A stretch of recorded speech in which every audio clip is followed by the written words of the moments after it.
کے پاس قال ارجع الی ربک، انہوں نے کہا کہ دیکھو میں اس طرح یہاں سے نکلنے کو تیار نہیں. ظاہر بات ہے جب جیل میں ڈالا گیا تو کوئی تہمت تو لگی ہوگی، کوئی ایف آئی آر تو کٹی ہوگی نا، آخر میں کوئی نہ کوئی الزام، کوئی جو خانہ پوری کی گئی تھی تو وہ تو ان کے اوپر داغ ہے، دھبا تو ہے. تو میں جب تک کہ بری ذمہ نہ ہو جاؤں، میں بری نہ ہو جاؤں الزامات سے، جب تک کہ میرا دامن جو ہے صاف نہ ہو جائے، میں یہاں سے نکلنا نہیں چاہتا. فرمایا قال ارجع الی ربک فاسألہ، تو لوٹ جاؤ اپنے بادشاہ کے پاس، فاسألہ، اور ذرا اس سے جا کے پوچھو، ما بال النسوۃ اللاتی قطعن ایدیہن، ان عورتوں کا کیا مسئلہ تھا جنہوں نے اپنے ہاتھ کاٹ لیے تھے.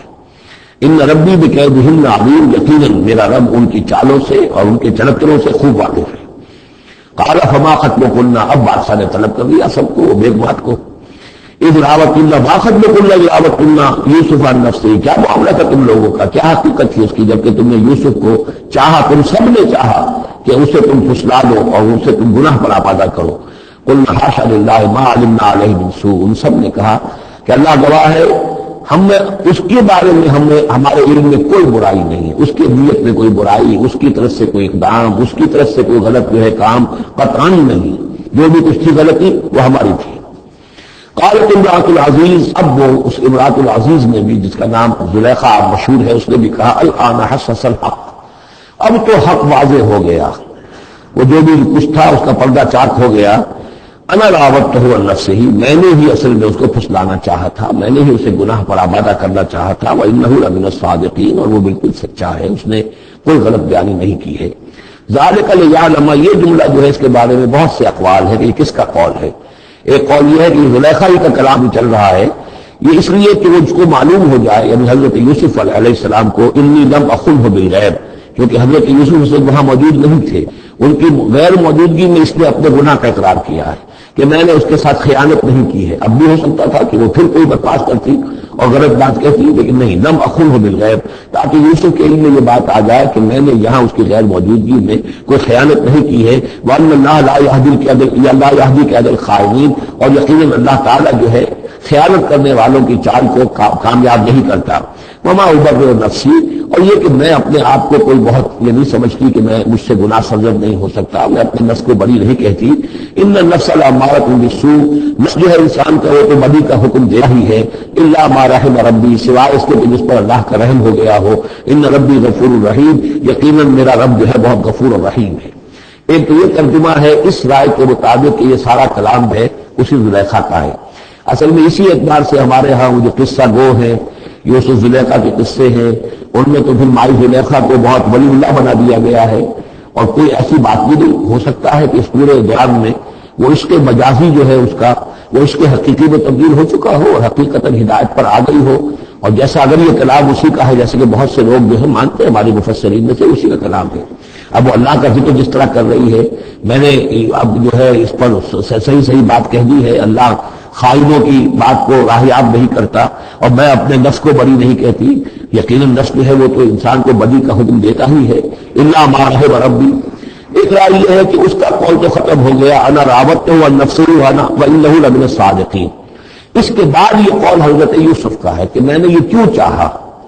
میں نے یہ چاہا کہ میری صفائی ہو جائے اور یہ سارا معاملہ کھل جائے. میں یہ نہیں چاہتا تھا کسی اور کی بے عزتی ہو، کسی اور کی عزت کے پردے چاک ہوں، لیکن یہ ضرور میں چاہتا تھا کہ وہ عزیز مصر یہ جان لیتا کہ میں نے کوئی خیانت نہیں کی ہے اس کے معاملے کے اندر، اور اس کے گھر میں اور اس کی عزت پر یا کسی اور کی عزت پر میں نے کبھی کوئی بری نگاہ نہیں ڈالی ہے. اور اللہ تعالیٰ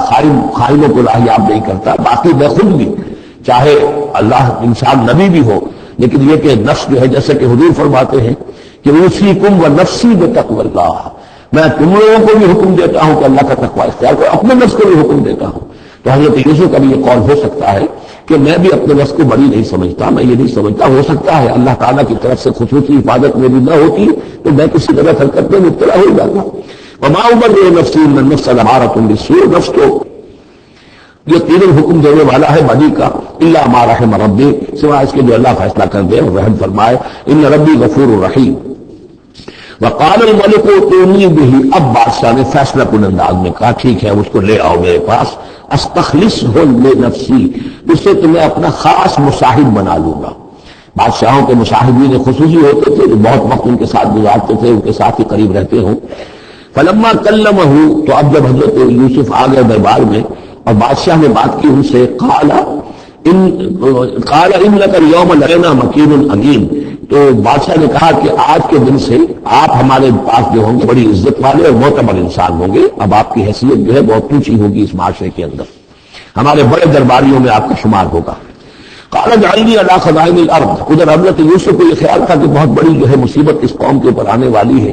تو اس کے لیے انہوں نے فوری طور پر جو مطالبہ کیا وہ یہ تھا کہ مجھے زمین کے خزانوں پر مقرر کر دو،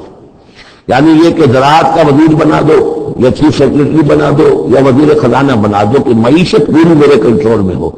اس لیے کہ اس ملک کے اوپر جو آنے والے ہیں حالات وہ بہت ہی نازک ہیں، اور اگر اس کے لیے صحیح بندوبست نہ کیا گیا تو نہ صرف اس ملک کے لیے بلکہ آس پاس کے علاقے کے لیے بھی بہت خوفناک صورت پیدا ہو جائے گی۔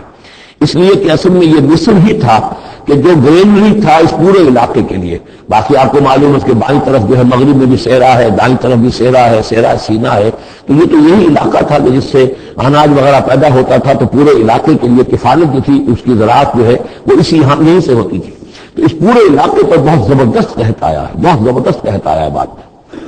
تو انہوں نے فرمایا کہ مجھے ان زمانوں کے ان سارے زمین کے جو خزانے ہیں اس پر مختار بنا دو، انی حفیظ علیم، میں حفیظ بھی ہوں، حفاظت کرنے والا ہوں، علیم بھی ہوں، جاننے والا ہوں، ماہر ہوں، میں یہ سارا بندوبست ٹھیک کروں گا۔ وَكَذَلِكَ مَكَّنَّا لِيُوسُفَ فِي الْأَرْضِ، اس طرح ہم نے یوسف کو تمکن عطا کیا زمین میں،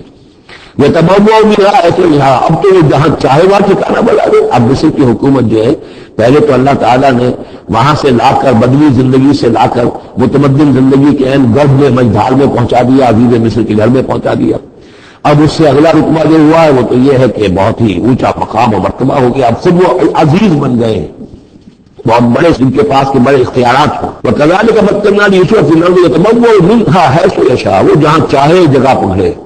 نصیب برحمتنا من نشاء، ہم اپنی رحمت دیتے ہیں جس کو چاہتے ہیں، ولا نضيع اجر المحسنین، اور نیکوکاروں کا اجر ہم ضائع نہیں کرتے۔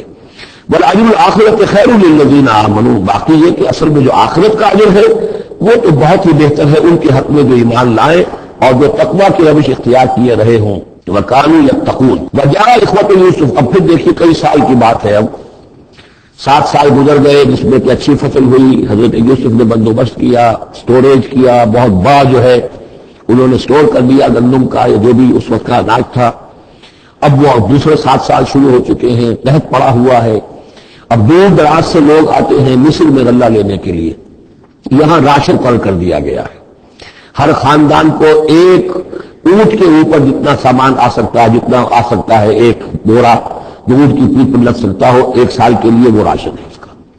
تو لوگ آتے تھے باہر سے بھی، جو بھی قیمت دے